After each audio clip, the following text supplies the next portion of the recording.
What's going on, YouTube? This is Chris with Always Upgrading RC. I got some emails on my rear-mounted Integy fan on my Bandit VXL. I want to do a walk around and explain to you how I routed the wires, how I clipped it on, how I had to rotate the motor, just to get it in an optimum position. I also had to add the rear nylon cage underneath, and that's set in there with 2 green screws. You'll notice my gear cover, my RPM gear cover, has custom colored green screws as well. So to start, the Integy fan is available on Amazon. I'll put a link in. And the reason I got it is sometimes Castle motors seem to run a little hot, even when you gear them optimally. The Integy fan itself will bring it right into where you need to have it, between 140 and 170, so you won't go into heat protection. It's just a simple fact of snapping the aluminum, this right here, over your existing 10 scale motor. You can actually stretch it with a little bit of force to get it to go over 8 scale motors. I tried it on my Mamba Monster 2, and it worked fine. I wanted to put it back on here to keep the whole Integy theme on this car.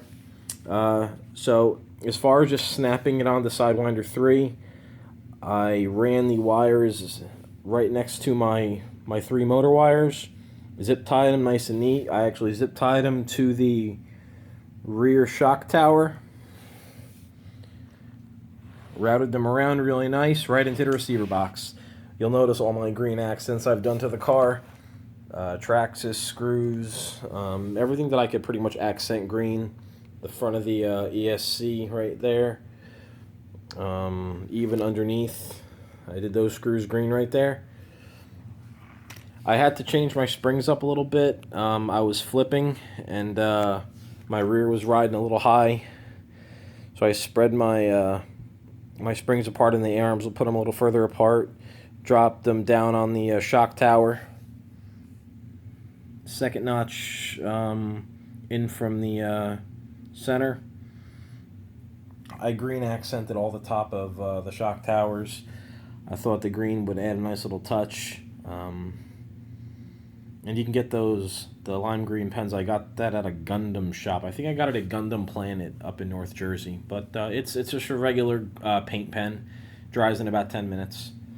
I also did something up front, because when I was doing some speed runs, my front was lifting up just a little bit.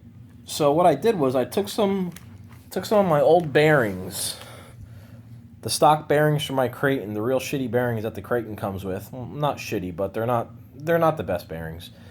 I took a screwdriver bit, threw them all onto that bit, wrapped them in electrical tape, and then I zip tied them in back of the bulkhead. And it just gave it enough weight to keep that front end down nice and tight. And if any of you guys are thinking of how to... I just think it looks better than just adding lead weights and taping stuff on there. It looks a lot cleaner. And you guys know I'm all about having a clean looking RC.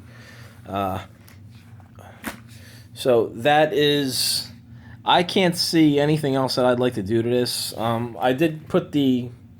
I did get a new Integy gearbox. The other one took a good bashing and just was a little bent out of shape.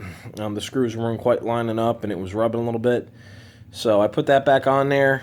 I have the one set of the thickest spacers in the back for the preload with the red Integy springs. They're a stiffness rating of a 3.5, and I have the low C greens on the front still. So if you can kind of see the car from the side, I'm about 1.5 inches off the ground, and the front is real squishy. So she looks really good. If you have any questions, please comment below. Ask me anything you need. I always respond within a day. And we are on our way to the 100 subscriber mark, and I'm getting ready to give away that Valenion 3500 motor ESC combo. So good luck. Keep watching and go RCing every day. And if you have any questions, ask me below. Thanks, guys. Have a good day.